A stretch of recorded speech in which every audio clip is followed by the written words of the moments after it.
Welcome to the Culdesac, ladies and gents. I'm your host, Jay Irvin. This is also my partner, co-host, G Nice. What's going on, sir? How you feeling today? I'm feeling really good. It's a nice hot day, but I can't wait to go sit inside and watch some football. Oh, yes. I see we also have some games going on now. Can't wait to leave from here after we give you all this great news and information and get back to some football.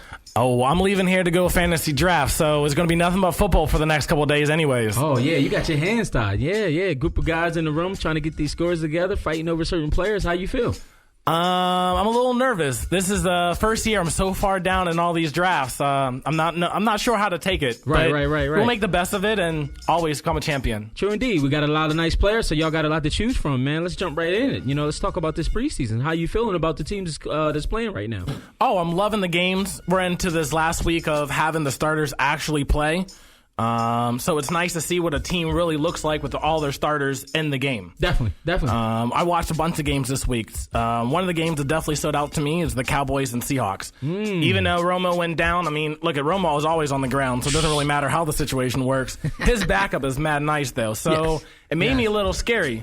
I'll tell you, I didn't realize all the pickups that the Cowboys picked up. Picking up Alfred Morris as a back. Yes. Man, I really had the Cowboys on this year being another flop. But realizing some of the pickups they picked up, they actually might be on the rise. It might be a good fight in your division. Well, that's true. At first I was a little shocked. We wanted Ezekiel Elliott. They got Ezekiel Elliott. But I never paid attention to this backup quarterback.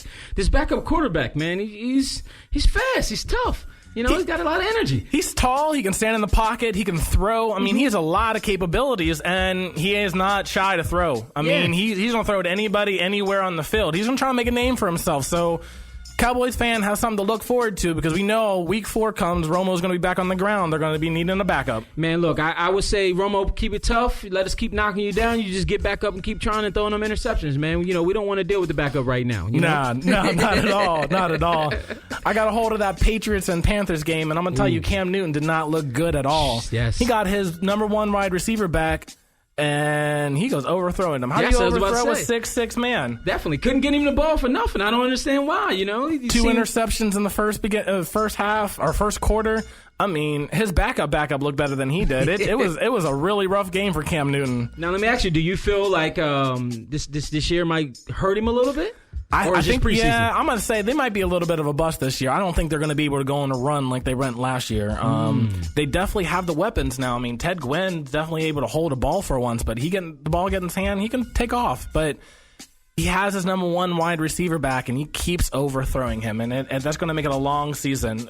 Once they get Greg Olsen back, there might be some better off with that situation. But until then, I think they're going to struggle. They have a great defense. They still have that defense. But, football now, you need to put points up on the board no matter how good defense you play. That's all that matters. You can't play catch-up at the end of the game trying to win something, One game that I actually liked was Green Bay and San Francisco. Gabbard actually looked good out there. He was delivering the ball. He had to kind of messed up a little bit, but, he seemed focused. He seems like he really wants that number 1 spot, Yeah, I think the Packers are going to be definitely the team to beat this year. Yes. Eddie Lacy came in camp slim. He ain't fat. He's able to run. Yeah. Stark still likes being the secondary person to clean up. Yeah. They got Jordy Nelson back. Yes. Cobb's there. Yes. They have a whole team there that's just willing to do things. Is now, can they put it all together and actually make a big run? They should be that team to go undefeated in the year. They have that whole team. They have what we consider, or the NFL considers, one of the top tier quarterbacks in the league. Right. But yet every year, at least the past couple of years, they haven't been able to produce. Well, I feel as though as far as them going undefeated, I don't think last time they showed they almost went undefeated. Last time they got beat in the second round of the playoffs. So I think it's cool for them to lose because they learn from their mistakes of losing. So Aaron Rodgers, oh my gosh, I really see a threat. Nelson, I'm an Eagles fan, but I ain't gonna lie, I love me some Jordy Nelson, Like I said, I said it before, he reminds me of T.O., man. He's quiet, he comes out to play ball, so I really want to see this guy play this season. Yeah, no, it was a really good game to watch. It was very competitive for a preseason game. I definitely watched my Steelers and Saints play. I'm going to tell you right now, with all my players on the team, without suspensions, we looked dominant. We were able to move the ball, do whatever we wanted to do. We scored 21 points before they even put anything up. Picked Breeze off a couple times, knocked him down on a couple times. Man, we looked really, really good. Got excited for regular season. Now, hopes went down a little bit because I got Le'Veon Bell, who's out for 3 games, and I have Brian, who's out for most of the season. Right. But we picked up some good wide receivers this year.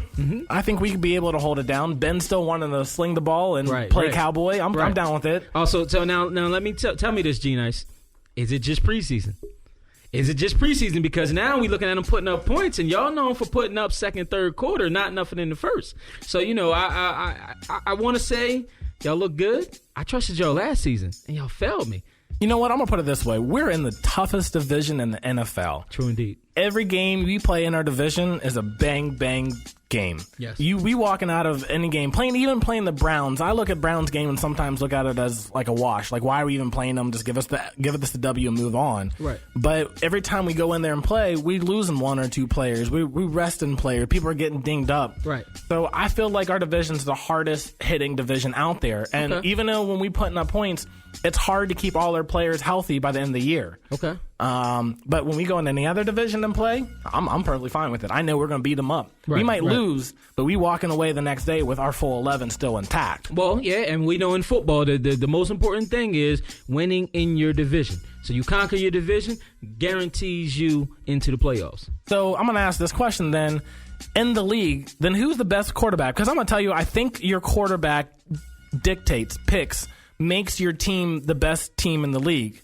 And I think over time we've noticed that. There's a few blunders in there. I'm going to tell you that. You got the Ravens and their first Super Bowl. They didn't have a real quarterback. They just had a good team. Yes, yeah. But if you look at most of the teams in there, they had an all-star quarterback. And who do we have this year as an all-star? Who do we considering the best quarterbacks or the best quarterback in the league?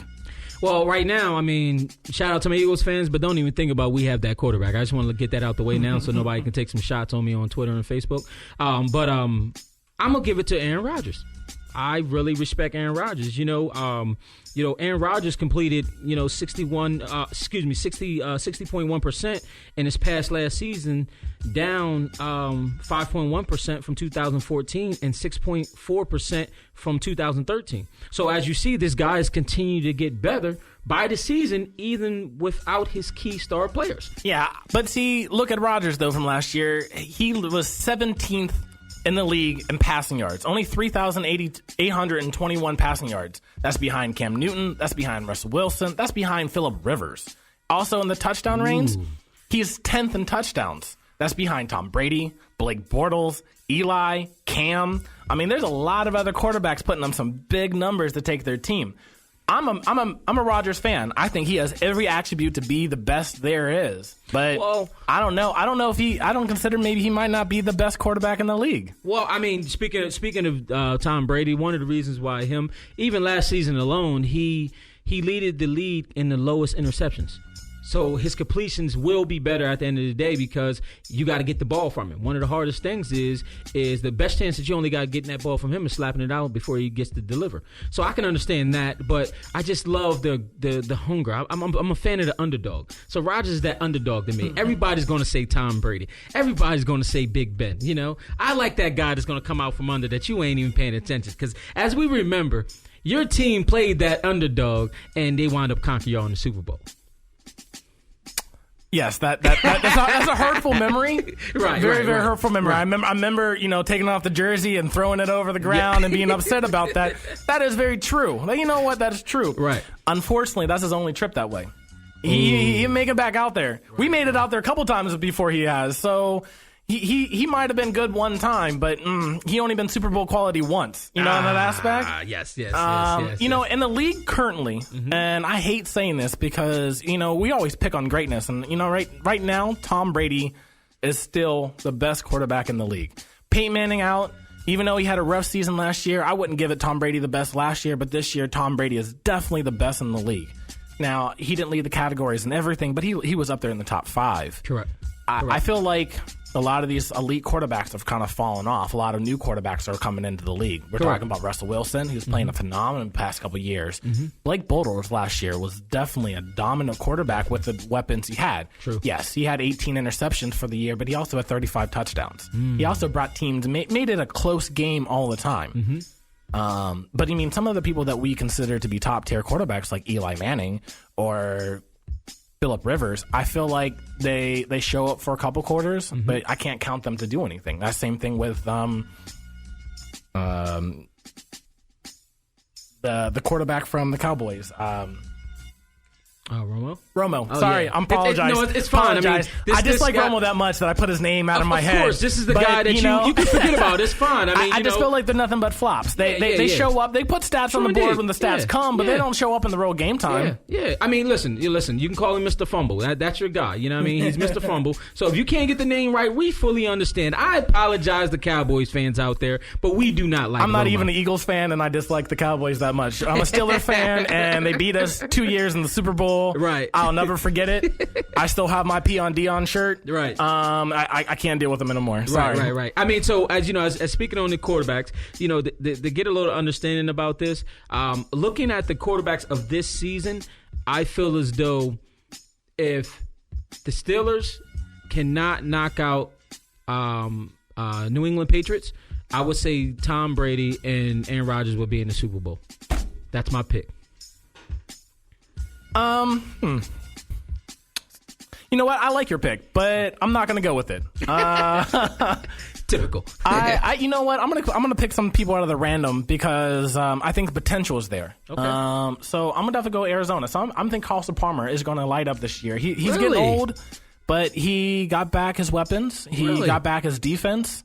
They made some good moves in the draft and whatnot. So I'm going to say Carson Palmer. I'm going to go Arizona is going to make it from the one side. And you know what? I hate even to say this because they're in my conference, but I'm definitely scared of them. Cincinnati lost some wide receiver staff, but I think overall they have a pretty hard core. And every year they get to that first year of the playoffs and they flop. I think right before they go ahead and fire this head coach, I think they're going to make a push. I don't think they're going to win the Super Bowl, but I think they're going to make a push into it. Well, I respect them as whole as a team, but I actually think somebody's going to get fired. I think that they're really going to get to the first round and flop, to be honest with you. If they make it to the playoffs, they're going to get to the first round and flop. That's my personal opinion. I gave up on Cincinnati 2 years ago. I mean, being in the division, I hope they don't. Right. But the way they played last year, the dominance and they played that last year, that they played so much better. And yes, they faced us into the round. We beat up on them. There's some questionable calls. It was a good game. I mean, I was hyped. Right. Every Cincinnati fan that was in the bar with me, I shook hands with because it was that type of a game. Gotcha. But they were one play away. One play away from beating us multiple times. And every time that we took 2 steps front, they brought it back to us. Yes. Gave it right back. I'm not really worried about the Ravens. I'm not worried about many teams in our division as much as I'm worried about Cincinnati. They have experience. They have youth. They have a good quarterback in Andy Dalton. Definitely. They have a good coach. If they break through that first game in playoffs, I think they're unstoppable. Oh, okay. So one thing that we spoke about before, we spoke about concussions and so forth. What is your thoughts on concussions? You know, from a parent standpoint, how do you feel? Would you let your son play football? As a personal person, from playing football growing up, and even playing a quarterback in that aspect, concussions are real. I've had 5. Whew. I've had 5, and I feel it some days. Some days I feel it. It hurts. Right. You know what? Probably not. I think really looking at my kids, it really would take a lot for me to sit down and allow them to play such a sport. They would have to be a kid that I feel like could handle it. Definitely. And I look a lot of Pop Warner kids, and they can't handle it. Okay. And, you know, I worry about that feeling. I'm 30 or will be 30 soon, and it hurts to wake up in the morning. Not just with the head, but the rest of the body. And football is nothing but a gladiator sport. True indeed. It isn't nothing but putting your body on the line and carrying that ball as far as you can. Right. If I feel like my son can definitely handle it, can definitely be part of it, then I definitely would do it. But then again, after that, I would definitely want to make sure that the coach is up for the NFL coaching youth program. Okay. NFL has a coaching youth program that your coach comes and they teach them the correct way to hit, the correct way to tackle, all that other aspects. So make sure that my kid has the best safety. If that coach doesn't have it or the league doesn't have it, even more of a no. I just wouldn't let him participate. Well, quick and short on my point, I think that, yes, I will let my kids play. The safety is getting better. They're controlling it a lot more. I think that what they're seeing, the lawsuits and so forth, I believe that they will get this conquered. So me, my son, having a 2-year-old boy, by the time that he turns 18 and he's ready to play and he's focused, yes, I think they'll be ready for it then. But we're going to get and take a break. Thank y'all for tuning in. The Culdesac on Hottest Live Radio. In and out. Representing Dover, Delaware, Tri-State, Delmarva, and the Eastern Shore. Culdesac Radio, Jay Irvin. We're on the Hottest Live Radio. I have my co-host here, G Nice. We had to take a little break. We wanted to, get our engines wound back up to, we're going to talk a little NBA. So, what do you think about the Olympics? I was okay with the Olympics. I thought the USA team played okay. I want to say they played great. Okay. I don't want to say there was anything grand about their playing style. Okay. They definitely, I don't know. It was just an all right team. Nothing spectacular. Nothing great about anything that they did. Nothing. Right. No player really was dominant in it. I mean, do you feel like, let's say the last game against how they crushed Serbia, 96 to 66, excuse me. Yeah, it was a good game, but I still think it's sloppy games. A lot of the games they played were very sloppy, especially against Spain, against Argentina, and France. Teams that didn't have all their NBA stars or had older NBA stars playing for them, they weren't able to just go out there and dominate. I mean, Argentina, France, and Spain definitely put it to them at a point that they were no longer leading. They had to come back and win from behind.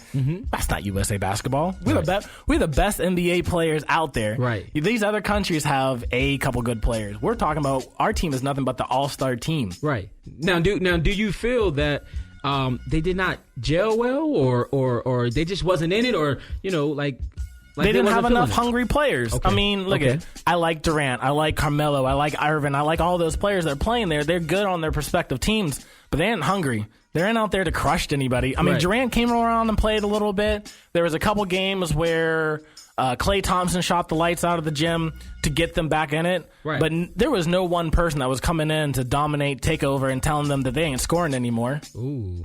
Okay, so how has the U.S. played overall, just in general? Like, do they go on the records of great U.S. teams, or is it just like a dry spout year? I think it was a very dry spell year. I don't really think the international teams were able to push the USA teams enough to actually beat them. But I'm going to tell you right now, if Argentina or France definitely had a little bit more firepower, they probably wouldn't have went undefeated for the Olympics. I mean, those games were pretty close. They played France, and it was 100-97, and Tony Parker sat out the whole game. He didn't even show up. He wasn't there. His toe hurt. He didn't show up. That's the same thing. They played Serbia in the beginning of the thing. They beat them 94-91. I mean, Serbia? Who's Serbia? What? Can you name me a Serbian NBA basketball player? No. That's kind of my point. That's kind of my point. Exactly. My point. It's like they made them look like these was some elite guys, But I think some of the players on the USA team that were capable of being hungry, being dominant, didn't even get a chance to play. Like Draymond Green played, but he didn't really get much of a time. And Harrison Barnes and DeRozan played nothing. They absolutely did not play. They played in the preseason games, but they didn't play in the real Olympic games. Oh man, so I mean, it just makes things sound a little boring, That's exactly what the games were. It was very boring. It felt like I was watching college women's basketball. Like that's how kind of boring it was. Gosh. Like it really was. Watching the U.S. girls play basketball was way more exciting. More exciting. That hurts. I mean, it makes did they really represent for the country, or was we just doing things for the media?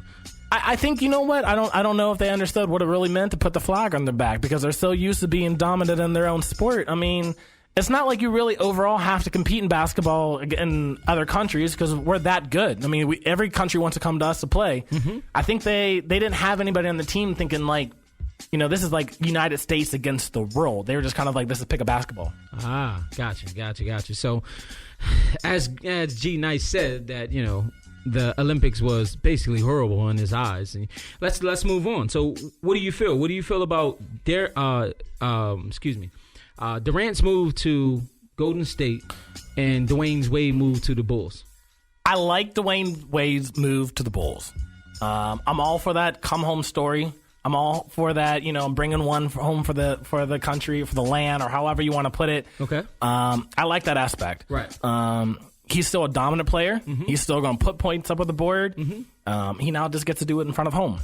Okay. Durant's move, on the other hand, it's a good move because he gets to play with a team that nothing but scores. He has to do less work in that aspect. Okay. But for the NBA, I think it's a bad move. It takes the competitiveness away from other teams. Now we just look at Golden State's going to take the whole West Coast division, or their title.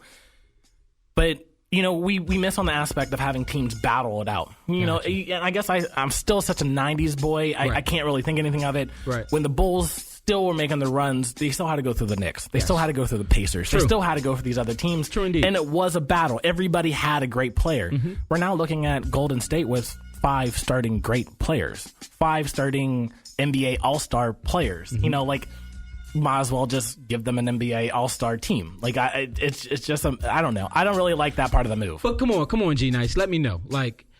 The man has played for a team that he cannot do anything with. He's ready for a ring. He's the same guy. Of course, I understand that he bashed, LeBron for, but he understood what LeBron did. Look, I can get a ring and I can go back home. Yeah, but I'm going to give LeBron this benefit of the doubt. LeBron never went to a team and decided to put 5 All-Stars around him. Gotcha. LeBron went to a team, he picked up another really good All-Star, and then he put role players around him in that aspect. Kevin Durant could have done that anywhere. He could have gone anywhere he wanted to. He could have brought that same aspect LeBron brings in. LeBron loves the fact that he can bring players along with him to make a good team. Gotcha. And that's fine. I'm fine with that. That's just the way we play nowadays. Right. I'm not okay with creating a super team in the NBA. Well, that makes sense. That makes sense. I mean, I fully understand you on the Wade situation. Look, you don't want to cut me the check. Send me home. I'm going to play. I'm still going to leave here great. So him going to the Bulls, we don't know what we're going to get from the Bulls, but we know that we're going to get a shooter. Wade is always a shooter. He can be sick. He can be healthy. He's going to shoot your lights out. So I like the Wade move. Wade makes the East Coast competitive. Mm-hmm. I mean, outside of the Cavs right now, East Coast isn't that competitive yet. No, everybody went out to LA, and unfortunately, they're all on Golden State. But the East isn't overly competitive. Makes the Bulls now relevant again. Makes them competitive again. Brings some more hope to it. I mean, we all, a small part of us is always a Bulls fan. If you like Michael Jordan grow up, even after he left the Bulls, you're still part of you a Bulls fan. So when you see that logo pop up, that mentally image popped up in your head. Now we kind of had that ability to have that happen again. Gotcha, definitely. So do you think that you see them with Durant's move? Do you see them going? Or do you see that they might not be able to gel and they might knock themselves out of the championship? They're definitely playoff contenders. Okay. I predict them to go to the championship because who can outscore them? They might not have to play any defense. I mean, realistically, I don't know outside of Draymond Green who's going to play any real defense because Curry's good, but Curry can't man up against everybody. Nah, Klay Thompson's okay, but he can't man up everybody. And Durant's proven that he doesn't really want to play defense. He really wants to shoot, but if he has to, he'll dive into it. Okay. There's no real defender in that squad. Draymond Green is the only one that have it. That's what I was about to say. Yes, true. But as a whole, I mean, how do you outshoot them? They're the best shooting core you have in the NBA, maybe ever, that sit on the starting 5 besides any All-Star team that's ever showed up. So what are you saying? Are you saying that this might be the next quote-unquote Bulls? I'm not going to call them the Bulls, but you know how people, the media would take it. They're the next real thing to 2K Live. They're the next real thing to 2K Live. They're the next group. I mean, you get on there and you just want to jack shots from anywhere on the court. They have that option right now. They have that shooting capability that you just don't know what's going to happen in between all that. Right. Okay. That actually feel good. I mean, let's jump on another topic real quick. How do you feel about the new high-paid contracts? Like, everybody's getting paid now. You get a check, you get a check, you get a check. Yeah, that contract's ridiculous. Like, it made me look at my life choices and realize I made the wrong one walking into it. I mean, look, for the NBA in particular, I think the contracts are way too high. Your shelf life in the NBA is a lot longer than it is in other leagues. NFL's, a couple years. Baseball is probably the longest in that aspect. Some of the players that are getting paid are just outlandish. I don't know what Mike Conley ever did to get his contract. Right. Like, what stats is he leading in? What people is he beating off the dribble on a dominance aspect? And then here's my other concern is, if we could say LeBron's the best player in the league. Why isn't he number 1 in paid? He's not even number 10 in paid right now. Well, like you said that he takes the teams to have the players adjust around him. So he's got to pay some good guys in order to have on his team. That's, But when you are out in the store going to a hotel, if you open up your checkbook to pay the biggest or the best hotel, you're going to want the best thing you can have. You're saying that these companies are willing to pay this much for an okay player? But no. Hold on. I think that they're worth the money that's going out here. I think these high paychecks is good because these owners are getting a lot of money from the players. Remember, they won't open the books. But they say, hey, we're going to cut this check for you, I think some players, yes, deserve more money, but some of these players, I don't know if I agree. Like I said, Mike Conley, I don't see why I would pay him anything that he made this or is going to be making. Okay. In that aspect. Now, when Lakers paid Kobe Bryant, he already got 4 rings for you. Yes. Of course you're going to pay the man. Yeah. What did he do? And that same thing, they paid Bill from the Wizards. What has he done? He's not even your star player. He's not even the main person on your poster, but yet he's the highest paid player on your team. Okay, so let me understand this. So you're saying that they need to earn their position to get paid these big checks? Yeah, I mean, you got to have something under your belt. You got to have scoring titles, or you're leading the league in these aspects, stats, or something in these aspects to give you money. I mean, I feel like I'm the guy who everybody else on the team is the guy that worked really hard in the office, did all the project stuff, and then all suddenly the guy next to him who presented it got the paycheck. But hold on. But we know that these are the teams that you're not guaranteed to make it to the championship because the teams are so stacked. If I pay you for what you're worth, you can never earn your worth because so many other teams are stacked. You can't even compete.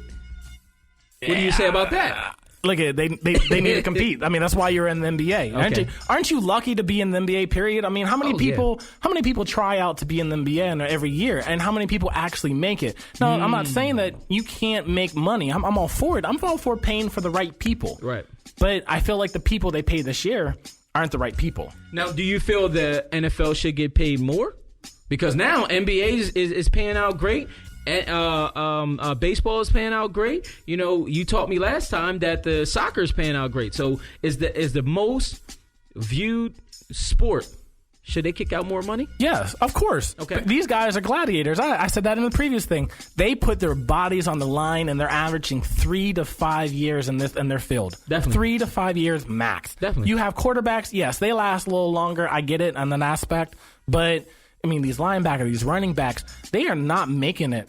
And they're getting hurt, and then when they're done, they're out of money because they're not making enough money. Yeah, I'm not gonna lie. When you look on social media, especially Instagram, and you notice that 3 of your top NFL quarterbacks, it takes their money to equal to 1 NBA player. Like, that sucks. Or it depends on what it is, and you can have 3 mediocre quarterbacks or 5 mediocre quarterbacks, and that's 1 player in the NBA that's on a team that's not even going to do nothing anyway. That's what I'm feeling. You look at Mark DeRozan. He got 5 years for $145 million. Sheesh. For what stats, though? Sheesh. For what stats? I'm not knocking him. I'm not saying he's not a good ball player. He's a good ball player. Right. But is he a dominant ball player? Is he a ball player that's going to take you to a championship? Right. Even though other teams are stacked? Right. That's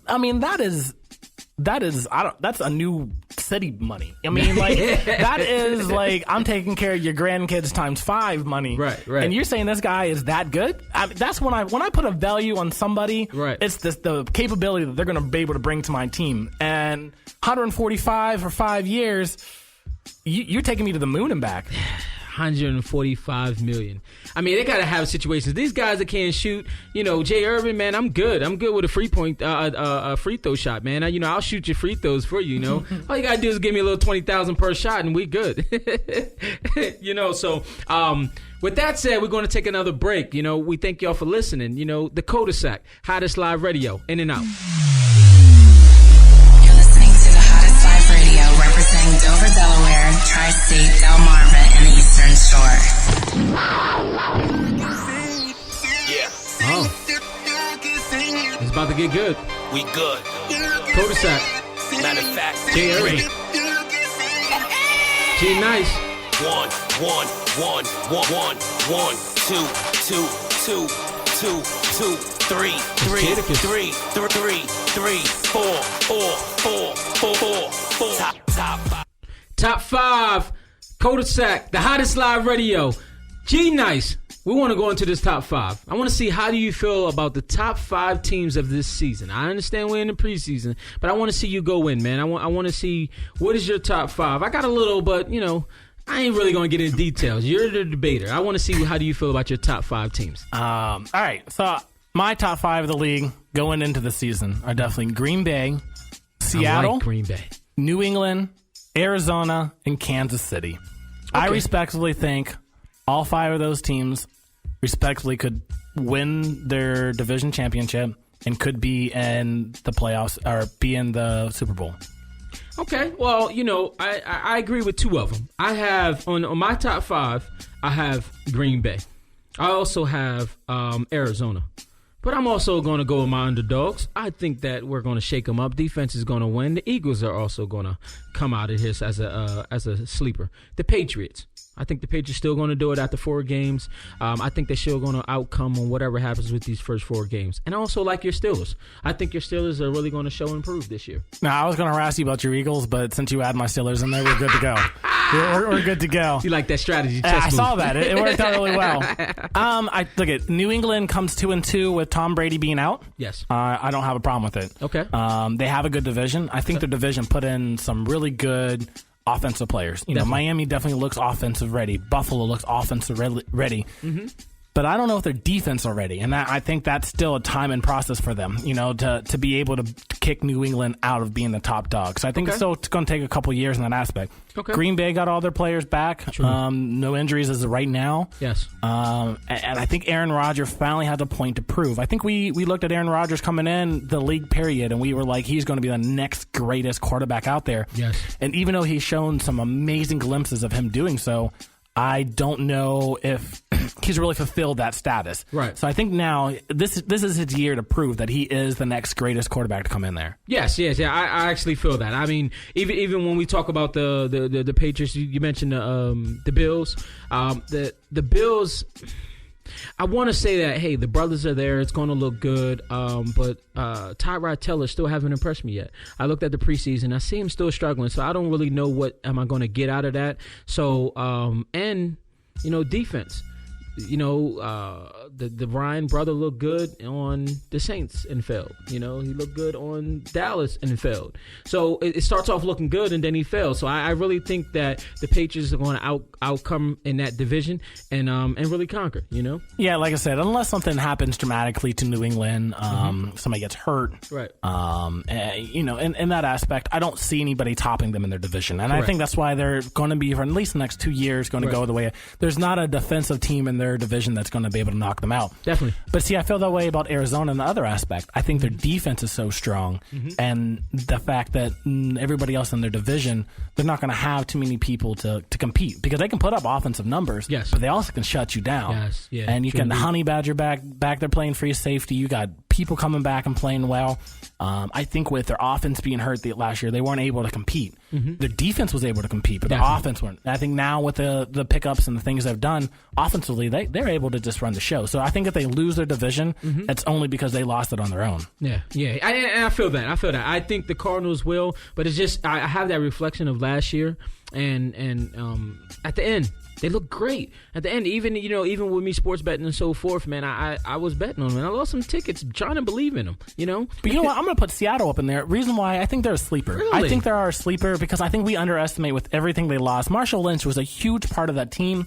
But if you look at Russell Wilson this preseason game, he don't care no more. He's about to put the whole team on his back, and he's going to figure this out. Right. And he doesn't really have anybody major to go to. Jimmy Graham has kind of fallen off the aspect because he's on a team that don't use him like the Saints do. Right. But you know, Russell Wilson just looks like he's willing to come. He's ready for this whatever task that's going to be this year. And he's throwing the ball, he's scavenging, he's running, he's doing everything he needs to do correctly this year in the preseason. I know, you know, regular season's a little different than preseason, but his mentality is going to carry over to the regular season. And if it continues the way, he's going to be a struggle to fight against. Well, you know, my question is the line going to hold him up? Because now they don't have that strong run that they can actually run with right off the back. That I would have to see how the games play out. But if he can't run that ball, that means they're about to run for him. But he can run, so I think that also brings because they still pretend to run that option offense. Okay. So you still, as a defender, you can't fully rush in because Russell Wilson can actually beat you with his feet. The scary part about him, he has the Aaron Rodgers mentality, is that even though I'm beating with my feet, I know where the line of scrimmage is. I'm going to still throw the ball before I hit it. So it's kind of a double threat, which makes him a really good pick. And I'm going to feel that way about Kansas City. I understand they got players coming back. We got Jamal Charles coming back from ACL tear. Yeah. But I'm going to tell you, Andy Reid's given Alex Smith a little bit of hope of throwing the ball. And if you watch him this preseason, he's not just dinking and dunking like he's always been. He's actually trying to let him fly. He's trying to throw touchdown, deep balls, and having a quarterback with that confidence. If he can go in the season and actually make those completions, right, he's going to be a good quarterback. Now, if he comes in and starts, throwing interceptions and his spirit comes down, then maybe they may not be there. But Jamal Charles, I think, is the key for them, and having that confidence in their quarterback is the key. Yeah, I mean, Charles is a beast.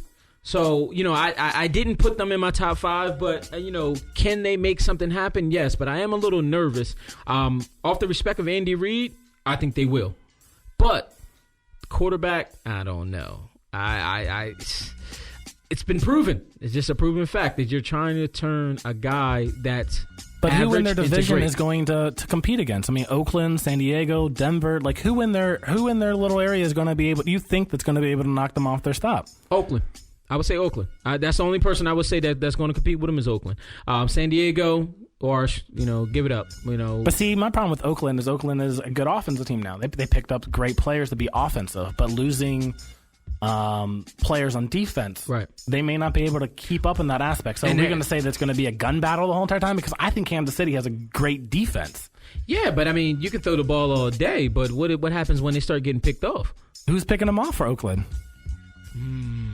Yes, my boy Wilson, he actually is gone. So yes. Yeah, maybe you might have a point, but I don't see Kansas City. I see Kansas City. If they make the playoffs, I see them getting knocked out first or second round as usual. But I mean, I see that same spec because then I start looking at the rest of that area. When you go from the AFC West to the AFC South, I don't see competition in that. Houston, Tennessee, Indianapolis, Jacksonville. I see that they would do well, but due to the fact Kansas City still has an elite defense, top 5 in the league. I don't see any of those other teams having an elite defense. I mean, Houston is the only other team in there that I can say that will have something if all their defensive players stay healthy. But Houston's, 2 years ago, number 1 draft pick, can't even stay on the field for more than 2 or 3 games a season. So J.J. Watt's going to do everything again. We're going to throw him the ball. We're going to have him punt return. How can we get J.J. Watt into another position? Well, I mean, Houston, we're still trying to figure out this quarterback situation. Once we get done this, what the Brock is going to do, that's how we can determine what Houston's going to do. J.J. Watt cannot hold the team up. He didn't try it. Unless you make him the quarterback and him running the ball, that's the only way that they're going to really show out. So if you had to choose real quick, out of your top 5, who's your one that you would say they will go? I'm Packers. Packers right now, I have some really, really big faith in the Packers. I told you, I really think this is going to be their come-out season. Right. I've proved to the NFL, proved to people that they're the elite team with elite players. Correct. Because my worry then comes in the next year or two with contracts coming up, and then you start splitting this team up. And also competing to get that check or make sure that you're valuable enough to go to another team. Some teams some players already on the team this past year had griped about going away. Right. Cobb is a person that has talked about seeking free agency so that he could go find more money, that he feels a little bit more respected. He doesn't feel that love that he wants to feel in Green Bay. Well, even though that he gets 90% of the balls thrown to them, he doesn't feel the love afterwards. So, I mean, Jordy Nelson's is coming up soon. You got Eddie Lacy's coming up soon. And, man, we poaching. The NFL teams are poaching. They're ready to spend some nice money to get these players away. And where you go from there. I think, like I said, I really feel like this is the year for Aaron Rodgers to prove everybody that this is the reason why he's an elite quarterback. Right. And I think it's also to prove for the rest of the teammates that this is the reason why they're elite. Yeah, and I would say Green Bay as well. You know, I really like them. I really hope and wish that when we play them, when they come to Philly, we bust that tail. You know, that could be for your one loss. They take that one loss. Yeah, you take that loss. Come to Philly, yes. take that loss, and go home and win the Super Bowl. Hey, it's fine. I respect you that much. Your list, is it the same thing, or do you have a different team that you think might be pushing that far? No, I really feel that Green Bay is that team that's going to compete. Even if they take some losses, they're going to learn from that loss and play again. That's the only solid team I see. And just like you said with Jordy Nelson, hey, I will recruit you first. We don't really got no receivers, so come on over to Philly. The money's fine over here. We love to spend, you know. So, you know, on that note, you know, we're going to take a quick break. Thank y'all for tuning in again. The Culdesac, hottest live radio, in and out. Representing Dover, Delaware, Tri-State, Delmarva, and the Eastern Shore. Welcome back, ladies and gents, to the Culdesac. I'm your host, Jay Irvin. This is my co-host, side partner, G Nice. So, we're going to get back into it. We're going to talk about the U.S. medal count. What are you feeling, G Nice? You know, Rio just ended. I thought the Olympics as a whole was pretty good. Correct. I thought we learned about some nice youth and young talent that's coming out of the U.S. Right. U.S., again, dominated in the medals. We got 46 gold, 37 silver, 38 bronze. That's a total of 121. Great Britain was the next closest person. True indeed. To 27 gold, 23 silver, 17 bronze, to 67 overall medals. Go America. Yes, go America. I mean, it feels great to have us go in and conquer. I mean, everybody would do it for their own country. The U.S. just happened to come on top again. I think that's how it is. I mean, U.S. is just dominant in sports, period. And I like seeing that. America all the way. So let's see. We have somebody from America, and we have somebody from another country. Let's think about, what do you feel about Michael Phelps and Usain Bolt? You know, this topic is huge right now. Who's better Olympian, Michael Phelps, Usain Bolt? You know, I'm going to tell you right now, I'm going to say Michael Phelps. Michael Phelps has turned that pole upside down. He has done things nobody else has done. He's won more gold medals than anybody out there. He has won more medals than anybody out there, period.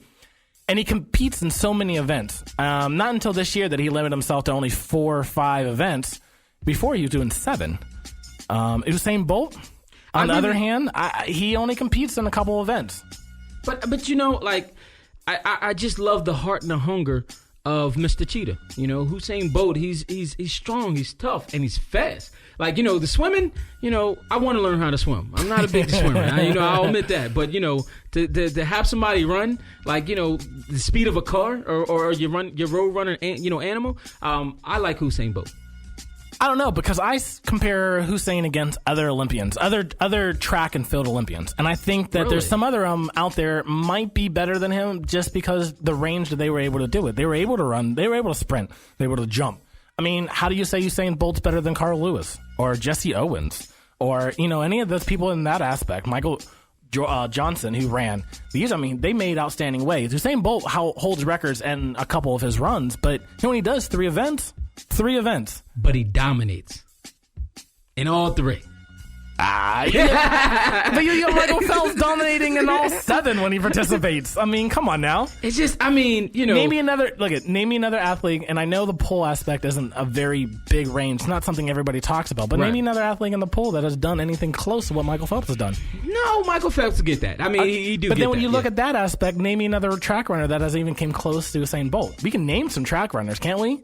Yeah, but coming close is just like, it almost counts, right? Right. So if you can't beat this guy, then he gets the full record, correct? You're right. But Michael Phelps, there is no coming close. He set the bar beyond Michael Phelps. Like, only the next person to Michael Phelps is Michael Phelps, and then Michael Phelps again, and then Michael Phelps again. We don't have anybody in the class of Michael Phelps. He's just the top dog in his own field. There's not another person to compare him against. Do you feel him drying out? Oh, he's done. I think he's done. He's done. But just like Hussein's done. No, you sure? You sure he can't go another 4 years later? He announced that he's going to be done. Well, at least that's what he says currently. He's going to be done. Do you see Michael Phelps retiring now? Yeah, Michael Phelps done. I think he's, done all his things he wants to do. I think he showed his precedence, showed that he's still dominant at his age. Definitely. I think now he's finally content. He has a little girl. He kind of wants to now be a family man. He's going to make some extra money. Okay. He'd be good. Okay. I think he said, long enough he stays out of trouble, I think for a while he's good. Usain Bolt has other areas to run off to. I think Michael Phelps is going to go back in the kind of fields and stay quiet, and you're not going to hear from him much anymore unless somebody wants him to come speak about things. But Usain, I think he's going to stay in the view. He's going to just... I think he just signed a contract with Nike to get away from Puma. He's making more money. He gets he actually wants to play soccer. Yes. So I mean, there's a transfer that he might try to do some things. Okay. But when it comes down to straight Olympics, I mean, Michael Phelps holds that 100%. Like, there is nobody to compare Michael Phelps to besides himself. Usain Bolt, we compare him to a lot of legend track stars. Yeah, that's true. But a lot of these legend track stars competed in 6-7 events. They jump in, they throw in, they kick in, they do all that stuff. I think that's what makes him great. He focuses on 3 and he conquers the 3 that he's in. So that's the reason why I respect him. And just one thing I want to say about Usain Bolt, and it's still on sports: stay out the media. Stay out the media. These girls is getting you, man. It's going to mess your focus up. You want to come back 4 years and still be able to dominate. You want to mess around and pop out these babies, man. It's not good. Those big checks that you get, you're actually going to hurt us, So, speaking of... Oh, my fault. No, you're good. I was going to say, that lady love sometimes is a killer. That's all it is. Yeah, that's true. Kryptonite, man. I mean, that's how they get them, And every player fall for it. But Usain Bolt, we only see you every 4 years, man. You got to do better. You're getting those checks. So, just stay away from the media. Make these girls sign waivers. so speaking on that, even on social issues and so forth, with the Olympics and sports. Let's talk about this national issue situation and what's going on with our Black Lives Matter, or just domestic violence amongst race and so forth and stuff. What is your thoughts on that? I think a lot of people took issues to Carmelo Anthony and some other people using the Olympics as a platform to talk about national issues. Correct. I'm actually fine with it. Okay. Because these national issues don't just take place in America. They take place all around the world. Yes. True indeed. And that I think as a whole, we need to stand up as a world and stand up and say that even though that you may be black, you may be white, you may be rich, you may be poor, we all equal. Yes. And that you just need to be announced as a whole. Yes. And having these celebrities make it aware. Unfortunately, nowadays in life, we really look up to our celebrities. Yes. If that's an athlete or an actor or whatever the situation is, to hear their opinions, I'm great to hear it because their opinion could be something that can move people that don't pay attention to that political aspect of life and make them be aware of what's going on. The only thing that I don't like about it, because I'm all for what you said. I'm all for of us speaking up because we want the equal to show. I just don't like the companies that try to downsize the situation. Even in women's basketball, they wore the shirts to represent and they got charged. But even when they spoke on the shooting that happened at the Orlando situation, they sent money. They paid their respect. So I think if we're going to do this, we're going to do it equal because at the end of the day, we are equal. Stop letting the people divide us. How do you feel about Kaepernick? Even though he didn't play, he actually didn't stand up for the national anthem. What are your thoughts on that? Not happy with that aspect. Really? I'll be honest with you. You may not be happy with your team situation. You may have some personal issues going on with that. Right. But we in America, and the things you're able to do is because you're in America. Right. And we play that anthem. Yeah, it's something we play over and over again before every sporting event, and it kind of seems rhetorical at times. But it's kind of a reminder of like what you're capable to do. You look at, and I watched a decent amount of the Olympics, and there was a story on the Olympics about one of swimmers, and she's from Iran or something like that, and she couldn't swim every day because they weren't sure if there was bombs in the water. Okay. Now, this guy is able to play football every day and not have to worry about if he's going to eat or not worry about what cleats he wants to wear or the field's going to be bad. Somebody's taking care of all that. Right. So when your anthem is played, you stand up and you salute it because there's a lot of reason why that anthem played and allowing you to do what you need to do. Yeah, I mean, I respect that. I respect that. I mean, in my point, I think it was fine. I mean, that's how you feel. If you don't want to stand, you don't have to stand. I mean, I never went to the Army, so it's more personal to other people than it was for me. My father, he was in the Marines and stuff like that. So I even asked my father. My father said to each his own. And I fully feel him there. If that's what it takes for you to make a difference, then do that. But respect the understanding that that it's beyond that. We have to stop this, even though because he'll stand up. If the country stands behind our people and we show equal and unity, I think that he will stand up again for that flag. Well, I'm not here to judge him. I mean, like, to judge him in public. Like, if I would walk up to him, I'm not going to be like, Kaepernick, I'm not going to talk to you because you didn't stand up to the flag. Right. But I feel like that kind of shows a little bit of his immaturity, his character of what he is currently. Right. So because of that aspect, that irritates me. Right. But yeah, no, you're right. To each their own. If you don't want to stand up for it, that's your business, but you are going to get judged for that. And you got to realize you're on a national platform. Correct. So if you want to get judged, you're going to do this. Right.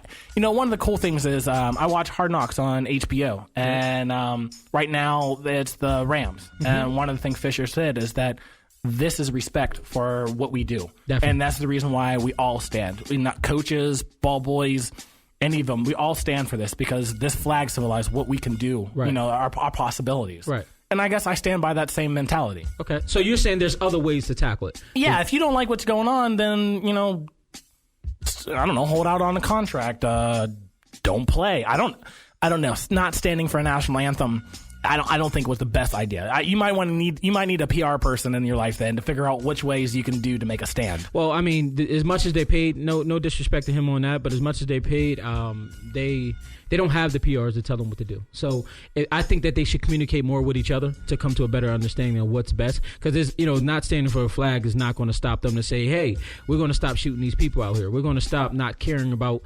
the lower class and stuff like that. You have to come together as a unit and decide a cause there to shut that down, Well, I mean, it's not... All of the United States isn't doing wrong, and all the cops aren't doing wrong. Of course, yeah. So by standing away from that flag, you just pretty much shunning the whole United States in that aspect. You know what I'm saying? That's why I said there's better ways to stand for what you mean, and even for the current events that are happening between all the police brutalities and any other situations happening in low poverty areas. Mm-hmm. There's other ways to stand up and rise up for that and show how you feel. Michael Jordan talked about it. LeBron recently came out and spoke about it. Right. For Kaepernick, it's as easy as coming out to practice and walking up to a microphone and just saying how he feels. Yeah. Now, let me ask you this. Now, he didn't stand, but I don't quote me on the name, but I believe it was Gabby, I want to say, that she stood, but she didn't put her hand over her heart. Now, I'm the type of person that when it comes to stand for, when it's time to stand for the national anthem, I don't put my hand on the heart, but I do stand and face the flag. I think standing and face the flag is fine. However, you put your hands from there, it's up to you. Okay. If you look at the military, they don't put their hand over the heart. It's a whole stance in the situation. Definitely. I think that is just each to their own. So that's just more of a personal thing. Yeah. I think just standing, period, and respecting the situation. It's kind of like if you'd walk into a veterans center and you would see a war veteran come through. Okay. It's kind of respect to stand up. Yes, honored. Thank you. Yeah. Thank you Especially for going through what it is. For elders and I don't need to go up and salute him. I don't need to go shake his hand. Definitely. I don't need to do anything extreme. That's my choice if I do decide to. But to stand up to show respect, that's all I'm asking. Yeah, and I respect that. That's the best way to understand it because I'm the same way. Because it made me think if I don't put my hand on the heart, somebody's gonna argue with me. Yeah. So let's jump on something else real quick. We don't want people to get too sensitive and too personal. Yeah, we get on a lighter note. Yeah, exactly. Okay. So let's talk about one thing. You're a fantasy guy. Yes, I am. Fantasy leagues and stuff like that. And I just started understanding fantasy because I'm sports betting. So I need to understand what you know. What do you feel? Fantasy league versus sports betting? I'm a fantasy league football junkie. I'm currently in 5 leagues. That's pretty much going to take up most of my weekend this weekend and most of my work week. Definitely. I like fantasy football in the aspect is the interaction that I get to have with a group of friends. Mm-hmm. It's the ability to talk trash weekly. It's that addiction of keep looking up stats and looking up players and looking up walnuts. It's a huge addiction. It's like, I don't know, being 16 and smoking a cigarette. It's this addiction that you get that out of nowhere that you just seem you can't stop to do. Right. It's this addiction to have. It's money that I put in once for a whole season, that the outcome come in. When it comes down to sports betting, I don't know enough about sports betting or not good enough about it. Right. And so from my aspect is I put $10 in. I lose $10 each week that I put in. I put $40 into my sports bet. I mean, my fantasy league, I have, 15 weeks to possibly win something. I just feel more comfortable with it. Right. Well, I mean, I'm the guy that's the sports betting. I love the sports betting because I'm that challenger. I love the challenge. So I like that week-to-week basis. If you tell me I got to wait the whole season, that is so depressing. That's so depressing to be competing with somebody. But you miss out on all the trash talking and you know what? Look, I call fantasy players like couch wannabes. We sit on the couch and we want to be that star athlete. We get to live vicariously through my stats. Right. And I get to talk trash to you all week because not only do I get to talk trash to you about your team, but I can talk trash about your fantasy team being trash or something in that aspect. Right. Well, it has sports betting weekly has the greater understanding. I mean, last year, I don't got the money no more, so none of my family don't call me. But I won a gross of almost $3,000, out of a season, and I only probably spent like $200-$300, so that $10 and $20 on the ticket and stuff like that was kind of really worked out for me, so I like the sports betting because that's extra time where you can put money away, you cover some bills, you can put some money aside for the kids. So I actually like that, but I do respect fantasy because when I started paying attention to fantasy last season, it actually made me get a better understanding on how to pick my games. So that's a tough thing there because I do respect I respect both sides. Oh, I like it. I think that's the reason why DraftKings is so big. It gives you both aspects. It gives you the fantasy aspect, gives you the sports betting aspect. Correct. I started playing that last year, so I kind of get your feeling of able to make money kind of a little quicker than it would be regular fantasy league. Right. Yeah. So so we'll both really say that both of them is good. Oh, each their own. Each their own. Yeah. And then depending on the greater person, you will come out with the money. Yes. Right. Indeed. Yeah. Well, there y'all have it. This is the Culdesac. We thank y'all for tuning in again. We're going to be back again next week. I'm your guy, Jay Irvin. My partner, G Nice. Culdesac, hottest live radio. In and out. Thank you.